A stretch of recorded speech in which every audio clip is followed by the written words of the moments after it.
আজ লাভপুর ব্লক তৃণমূল কংগ্রেসের উদ্যোগে লাভপুর হাটতলা ফুটবল ময়দানে বুথ ভিত্তিক কর্মী সম্মেলন অনুষ্ঠিত হলো।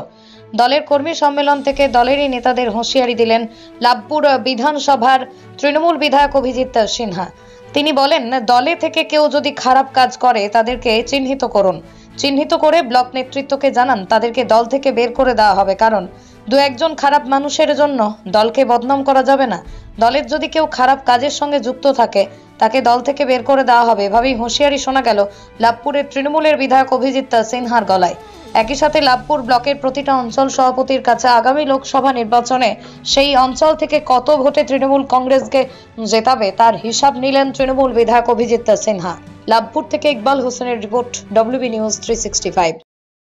আজকে বুথভিত্তিক কর্মী সম্মেলন ছিল। আপনারা জানেন যে সামনে লোকসভা নির্বাচন আসছে, সেই লোকসভা নির্বাচনকে সামনে রেখে এটা আমাদের একদম দলীয় কর্মসূচি।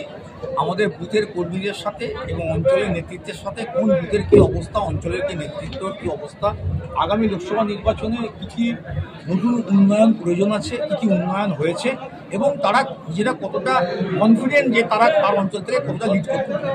একটা সাংগঠনিক আলোচনা, সেই আলোচনাতে বুথের রিপোর্ট নেওয়া হলো, কী কী উন্নয়ন হয়েছে সেই রিপোর্ট নেওয়া হলো এবং আর কী কী উন্নয়ন সেখানে করতে হবে তারা আজকে জানালো। এবং সেই সঙ্গে সঙ্গে তারা মোটামুটি কী ভাবছে, আর 2 থেকে 3 মাসের মধ্যে নির্বাচন, তাহলে সেখানে তারা আজকের দিনে দাঁড়িয়ে কতটা লিড হতে পারে সেটা একটা তারা রূপরেখা এখানে দিল। আমরা সেটা নতুন আর একটা আপনাকে বলতে শোনা গেল যে যারা দলে কর্মী খারাপ কাজ করবে তাদেরকে বাদ দেওয়া। দেখুন, আমি একটা কথা বলে যাই, সেটা হচ্ছে যে মমতা বন্দ্যোপাধ্যায় আমাদের মাননীয় মুখ্যমন্ত্রী, তিনি সারা বাংলা জুড়ে এত উন্নয়নের কাজ করছেন। মামাটি মানুষের সরকার এত প্রকল্প, যুবশ্রী, কন্যাশ্রী, রূপশ্রী, সবুজ সাথী সাইকেল, তারপরে আপনার স্বাস্থ্যসাথীর কাজ, বিনা পয়সায় প্রচুর উন্নয়ন, 64টা প্রকল্প। তাহলে যদি দেখা যায় যে কোনো বুথে আমরা লিড পাচ্ছি না কোনো একটা ব্যক্তির জন্য, কোনো একটা ব্যক্তি সেখানে এমন খারাপ কাজ করছে যে তার খারাপ কাজের জন্য এই উন্নয়নটা সভা করে মানুষ বলছে সবই তো ভালো, দিদি তো খুব ভালো, অনেক কাজ করছেন আপনারা ভালো, কিন্তু আমার বুথে ওই লোকটা খুব খারাপ কাজ করছে, তার জন্য দলের ইমেজ নষ্ট হচ্ছে। তাকে আগে সতর্ক করবে আমার ব্লক নেতৃত্ব, সে যদি সঠিক পথে আসে ভালো, নাহলে তাকে দল থেকে তাড়িয়ে দেবে।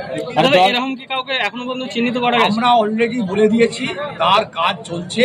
আমার ব্লক নেতৃত্ব প্রত্যেকটা অঞ্চলে অঞ্চলে যাওয়া শুরু করে দেবে, কারণ ধান কাটা প্রায় শেষ। ধান কাটার জন্য আমরা অপেক্ষা করছিলাম, এবার ধান কাটা শেষ হলেই আমাদের এবারে বুথে বুথে সভা, অঞ্চলে অঞ্চলে সভা এবং ব্লক স্তরে প্রত্যেকটা জায়গাতে আমাদের অঞ্চল নেতৃত্ব ব্লক নেতৃত্ব গিয়ে এই ধরনের লোককে চিনতে হবে। দলের মধ্যে কি ওইরকম লোক আছে? থাকতে পারে, নিশ্চয়ই থাকতে পারে, থাকবে না তো, সংখ্যায় কম হতে পারে, তো থাকতে পারে। না হলে সেই বুথে আমরা হারার যে কারণগুলো, সেই কারণগুলোর মধ্যে তো এটা একটা অবশ্যই কারণ থাকতে পারে যে কোনো একটা বুথে কোনো একটা ব্যক্তি বা একটা গোষ্ঠী সেখানে খারাপ কাজ করছে। দল কি কড়া ব্যবস্থা নেবে? তার বিরুদ্ধে যা যা শাস্তিমূলক ব্যবস্থা সব। 2024 সালের লোকসভা ইলেকশনে হাতিয়ার কি হবে আপনাদের? উন্নয়ন, মমতা বন্দ্যোপাধ্যায় উন্নয়ন আর শান্তি। এই যে লাভপুরে শান্তি, লাভপুরে তো আগে একটা খুব বদনাম ছিল, পুলিশের রেকর্ড অনুযায়ী বলছি, আমি আমার কথা বলছি, পুলিশ রেকর্ড অনুযায়ী এখানে খুন, জখম, মারামারি, বোম্বিং, গুলি এসব চলতো। আমি তো পুলিশ রেকর্ডটাকে অস্বীকার করতে পারি। সেই জায়গায় আপনি এই এখন দেখুন, এখন পুলিশ রেকর্ড দিয়ে জিজ্ঞাসা করুন কটা ডায়েরি হচ্ছে, কটা এফআইআর হচ্ছে, তো ওটাই তো তথ্য। বা এলাকায় গিয়ে জিজ্ঞেস করুন মানুষকে যে হ্যাঁ গো বোম চলে, গুলি চলে, কোথাও কোনো কেউ থ্রেট করে, কেউ ভয় দেখায়, এটাই উন্নয়ন এবং শান্তি।